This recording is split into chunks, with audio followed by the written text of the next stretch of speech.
Olá, eu sou o Leandro, eu sou professor de Ciências da Secretaria Municipal de Educação de Barretos. Nós estamos na quinta aula, é a primeira aula da apostila 3, num total de duas aulas que serão feitas a partir dessa apostila. Bom, essa apostila discute basicamente dois assuntos: as transformações químicas e físicas. Transformações ou reações químicas e transformações físicas. Nessa e na próxima aula, nós vamos aprender a diferenciar esses dois tipos de fenômenos. Bom, as transformações físicas é um tipo de processo não tão complexo assim quanto as reações químicas. Geralmente, não há uma mudança tão profunda. Vou dar um exemplo. Quando nós pegamos uma folha de caderno, amassamos essa folha de caderno, perceba que há uma mudança no formato da folha. No entanto, ela vai continuar sendo uma folha de caderno. Então, a transformação nada mais é do que física. Da mesma forma, quando nós amassamos uma folha de caderno, essa folha continua sendo de caderno, porém amassada. Mudança na forma, não na natureza do produto, do objeto. Quando nós quebramos um copo de vidro, percebam que os cacos continuam sendo vidro. No entanto, só mudou a forma. Quando nós mudamos o estado físico da matéria, por exemplo, a água, no estado sólido, que é gelo, quando nós passamos para o estado líquido, continua sendo água. Quando transformamos em vapor após aumentar a temperatura da água, continua sendo água. Então a mudança é somente física, não é uma mudança química.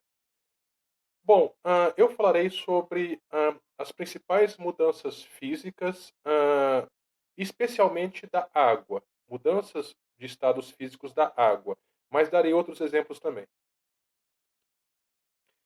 Bom, a água, assim como outros materiais, podem se apresentar no estado sólido, líquido e gasoso.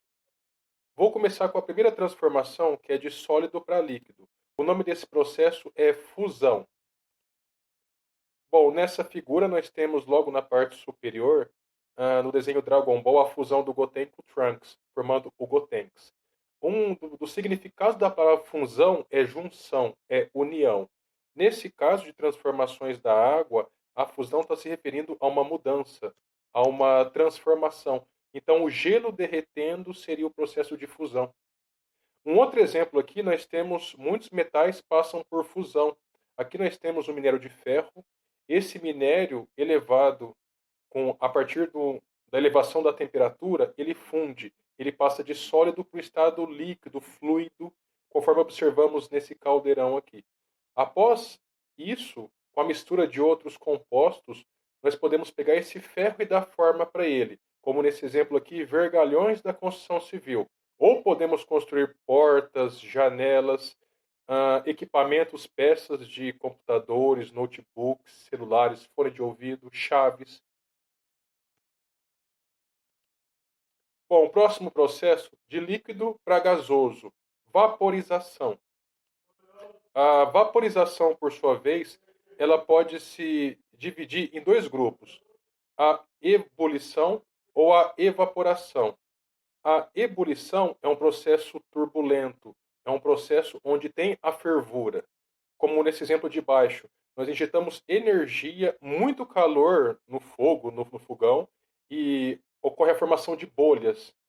E se nós deixamos, por exemplo, uma água, ao fazer água no recipiente para fazer café, se esquecemos por 10 ou 15 minutos ali a água sozinha, vai evaporar completamente. Ou seja, vai passar do estado líquido para o estado de vapor. A ebulição, como eu disse, é um processo turbulento com formação de bolhas. Já a evaporação é um processo lento, é um processo mais ameno, onde a água vai aos poucos, sem formação de bolha, evaporando. A gente percebe esse exemplo de evaporação quando nós, por exemplo, lavamos o quintal pela manhã, jogamos água no chão. Quando voltamos à tarde, o quintal já está seco, porque a água evaporou, sem fervura. Bom, do estado gasoso para o estado líquido agora, a volta, a condensação. Na condensação, eu separei dois exemplos. O primeiro exemplo é no banheiro, Quando nós tomamos um banho quente, fica aquele vapor acumulado no banheiro. Esse vapor é gasoso.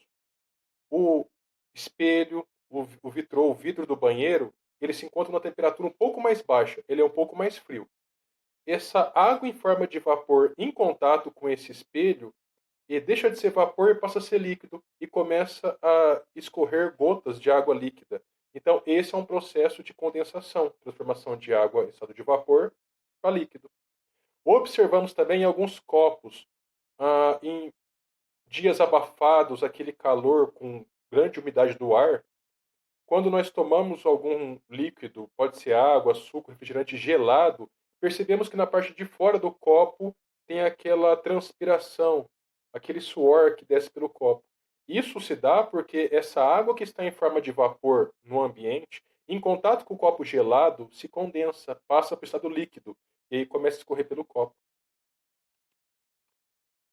Bom, o último processo, ou melhor, desculpa, o penúltimo processo, de líquido para sólido, a solidificação, se transformar em sólido.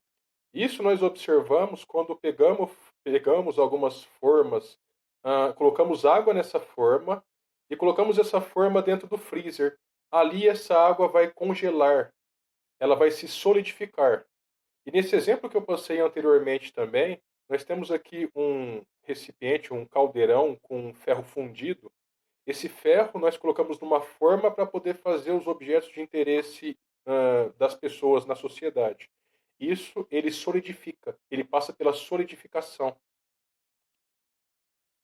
Bom, agora por fim, de sólido para gasoso pulando o estado líquido, a sublimação. E o processo inverso, de gasoso para sólido pulando o líquido, chamado de sublimação ou ressublimação. Nós temos dois exemplos aqui. Aqui nós temos no alto de uma montanha neve que está diretamente no estado de neblina, formando esse vapor, essa névoa, né? E aqui nós temos também o gelo soltando esse vaporzinho na parte de baixo. Quando nós abrimos o freezer, em muitos casos desce aquele vapor. Gelo seco, observamos também a sublimação. Gelo seco é aquele material feito a partir de gás carbônico do estado sólido diretamente para o estado de vapor, que as pessoas podem utilizar, por exemplo, para colocar em bebidas e sai aquele vapor da bebida, ou em festas para poder enfeitar o ambiente. Aqui agora todo o processo descrito, todas as etapas que eu falei nessa aula até agora, das mudanças físicas da água, de sólido para líquido e gasoso, nós colocamos energia para passar por esses estados. Então, de sólido, gelo, por exemplo, para líquido, é mais quente. Gasoso, mais quente ainda, coloca energia térmica. O caminho inverso, gasoso para líquido e sólido, nós retiramos energia, nós resfriamos o sistema. Agora, o que eu disse no começo da aula, quero evidenciar o significado das transformações físicas. Física, nós não mudamos a natureza do produto, do material, do objeto. Quando nós rasgamos um papel, é uma transformação física porque o papel se mantém no final. Quando nós quebramos um vidro, continua sendo um vidro. Quando nós fervemos, a água se evapora ou um gelo se derrete, continua sendo água, apesar de ter mudado os estados físicos. Agora, um exemplo um pouco diferente. Ao invés de eu rasgar o papel, eu coloco fogo nele. Percebam que no final do processo, no final da combustão da queima do papel, não será mais papel, serão cinzas. Então mudou completamente a natureza. Isso sim é uma reação química, é um processo químico. Bom, agora transformações químicas. Eu vou falar sobre algumas evidências que ocorreram às transformações químicas. Eu cito agora 4 situações. Sempre que houver efervescência, houve uma transformação ou uma reação química. A formação de um precipitado, houve uma reação química. Uma mudança de cor é um indicador de reação química. Ou absorção ou liberação de energia. Se aquela mistura ou aumenta a temperatura ou reduz, são indicadores de transformações químicas. Se houver liberação de calor, se houver a produção de eletricidade, de luz, de combustão, de chamas, são evidências de transformações químicas. Vou falar caso a caso agora. Começando com efervescência, aqui eu separei o exemplo de duas pastilhas. Essa pastilha aqui de vitamina C, e essa outra pastilha aqui de sal de fruta, ou alguma substância que neutralize a acidez do estômago, de pessoas que tenham gastrite, que tenham queimação excessiva no estômago. Percebam que essas pastilhas são feitas a partir do material de carbonato de sódio, de cálcio, que em contato com a água leva à produção do gás carbônico, que é a efervescência. O gás carbônico não tinha inicialmente, pelo menos não em grande quantidade. Então, a presença dele em excesso depois é um indicador de ocorrência de reação química. A efervescência, nesse caso, é um indicador. Formação de um precipitado. Bom, percebam, nós temos dois exemplos aqui. Um exemplo de laboratório, onde tem um líquido. Esqueçam um pouco essa substância amarelada aqui. Tem um líquido com um aspecto semelhante à água e um conta-gotas com outro líquido.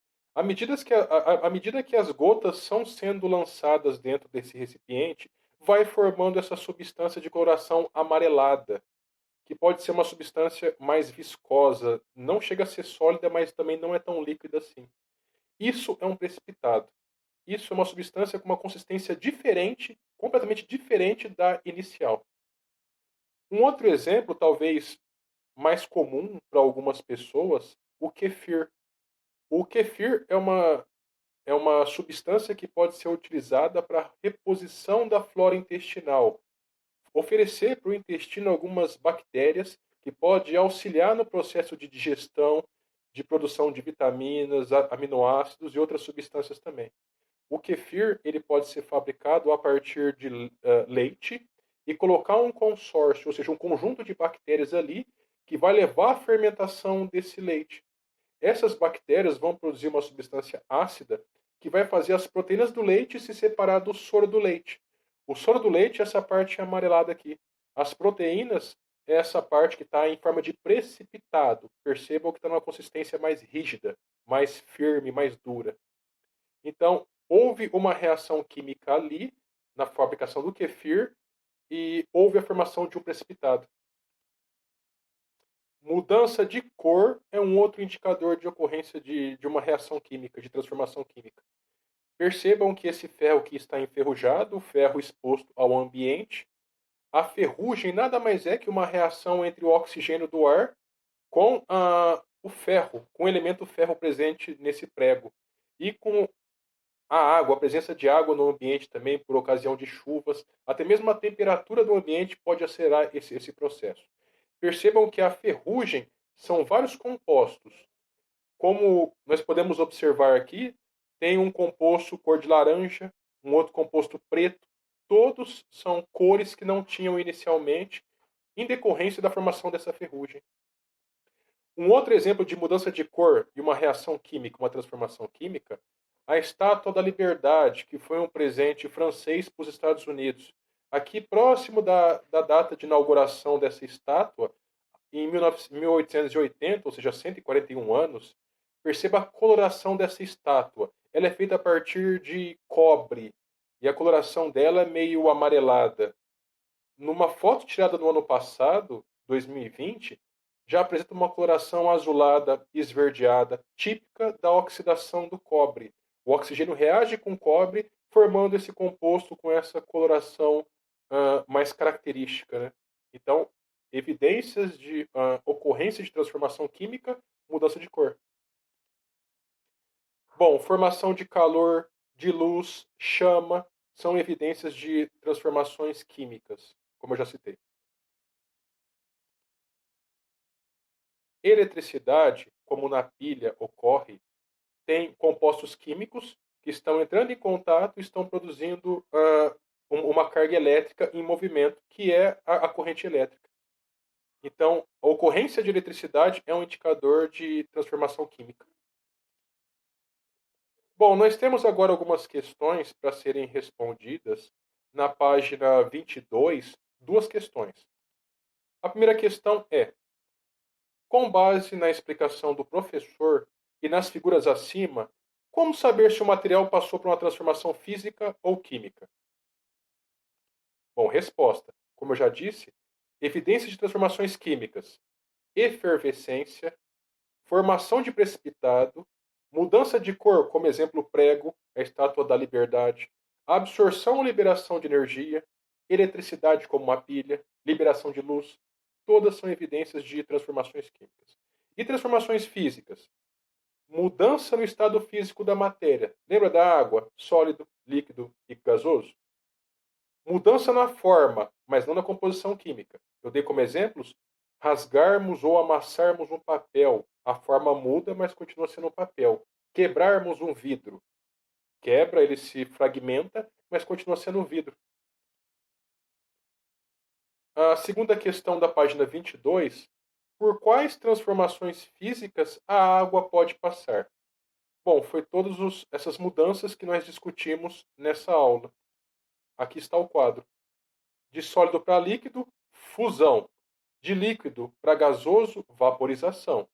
De gasoso para líquido, condensação. Líquido para sólido, solidificação. E de sólido para gasoso, pulando o estado líquido, a sublimação. E o caminho inverso, gasoso para sólido, pulando o estado líquido, sublimação, também chamado de ressublimação. Bom, esse era o conteúdo que eu queria ter transmitido. Espero que tenham gostado e bons estudos a todos.